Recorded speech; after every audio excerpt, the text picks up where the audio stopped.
Welcome back. Here's what's making headlines today. Foreign ministers from over 20 Muslim nations, including key Arab states, have officially condemned Israel's military actions. The OIC stands united, calling for an immediate ceasefire and global accountability. Iran's recently revealed Fatah-I hypersonic missile, capable of Mach 13 to 15 speeds and a 1,400-kilometer range, bears a striking resemblance to Pakistan's Fatah-IV, sparking debate over potential tech sharing in the region. Donald Trump has declared he's seeking a real end to Iran's nuclear program, not just a ceasefire, calling for Tehran to give up its nuclear ambitions entirely. Reports indicate Pakistan's Doomsday Protocol could involve auto-launching up to 5 million missiles if the nuclear command structure is incapacitated, a chilling final deterrent against decapitation strikes. You're watching Pakistangeo Defence Update, your front row seat to global defense power shifts. Stay tuned for full headlines. Don't forget to subscribe. Pakistan has reportedly eased its earlier resistance and is now allowing China to establish a naval presence in Gwadar, a move seen as the next phase of CPEC's strategic expansion. Experts believe this shifts Pakistan's role from just an economic partner to a deep strategic ally, especially with Gwadar's location near the crucial Strait of Hormuz. Some insiders suggest Pakistan may even permit limited military infrastructure in return for stronger Chinese defense guarantees, possibly including second strike nuclear support. While China denies any formal agreement, many analysts see this as part of Beijing's broader string of pearls plan, expanding its influence across the Indian Ocean. Despite the rumors, Pakistan officially denies plans for a naval base, stating that Gwadar remains a purely economic port under the CPEC framework. China has just shocked the tech world by achieving satellite internet speeds 5 times faster than Elon Musk's Starlink, using advanced laser communication from satellites in geostationary orbit. China's system now delivers speeds up to 1 gigabit per second, a major leap in global space-based connectivity. This breakthrough is powered by new high-efficiency laser tech, allowing faster, more stable data transfer from 36,000 kilometers above Earth. China's satellite programs like Guowang and SpaceSail are expanding rapidly, aiming to cover the globe with ultra-fast internet.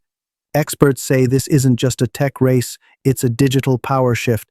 With faster space internet, China now challenges Western dominance in global communications, cybersecurity, and future AI networks. Russia launched a devastating aerial barrage on Ukraine last night. Over 440 drones and 32 missiles rained down on Kyiv, Odessa, Zaporizhia, Chernihiv, and Mykolaiv. This marks the deadliest strike on the capital this year, claiming at least 14 lives and wounding more than 120 civilians. A 9-story apartment block in Kyiv's Solomyansky district was destroyed, prompting rescue teams to scour the rubble. President Zelensky has labeled the attack as pure terrorism and declared a day of mourning. Analysts say Moscow is shifting tactics, saturating urban airspace to overwhelm defenses. The assault comes amid stalled peace negotiations and growing international pressure on Western allies to intensify support for Ukraine. The U.S. Air Force is prepared to use its 30,000-pound bunker buster bomb, designed specifically to destroy deeply buried nuclear facilities. One potential target is Iran's Fordo enrichment site, which lies hundreds of feet underground and is reinforced with concrete and rock.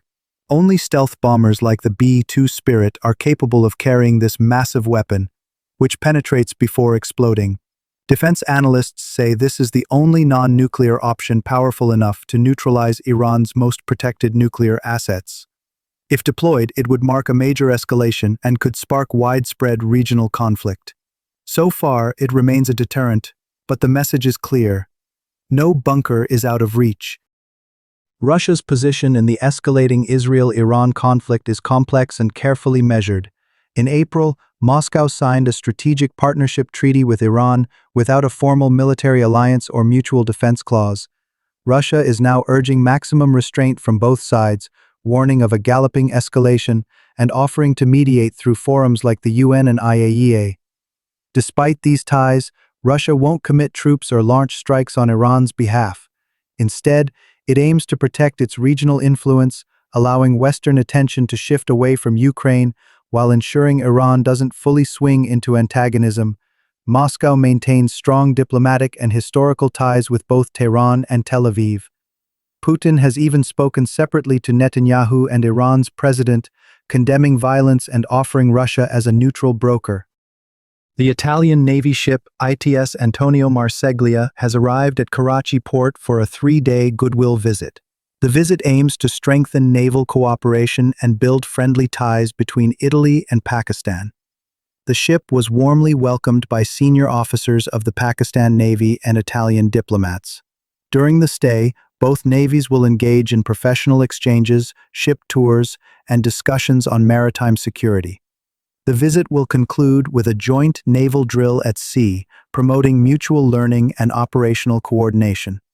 This visit reflects growing trust and collaboration between the two nations, especially in maintaining peace and security in regional waters. Following Israeli airstrikes near Iranian territory, Pakistan has temporarily closed its border with Iran and launched an emergency evacuation of Pakistani citizens from high-risk areas. Officials confirmed that border crossings in Balochistan have been sealed as a precautionary measure amid rising regional tensions. Security has been tightened along the entire border zone, with the Pakistan Army placed on high alert.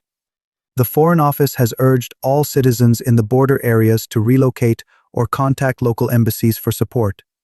Meanwhile, Islamabad continues to call for restraint and regional stability as fears grow over a wider conflict. Thanks for watching. If you found this video informative, please subscribe to our channel for more updates and insights. Like this video to show your support. And don't forget to answer today's question.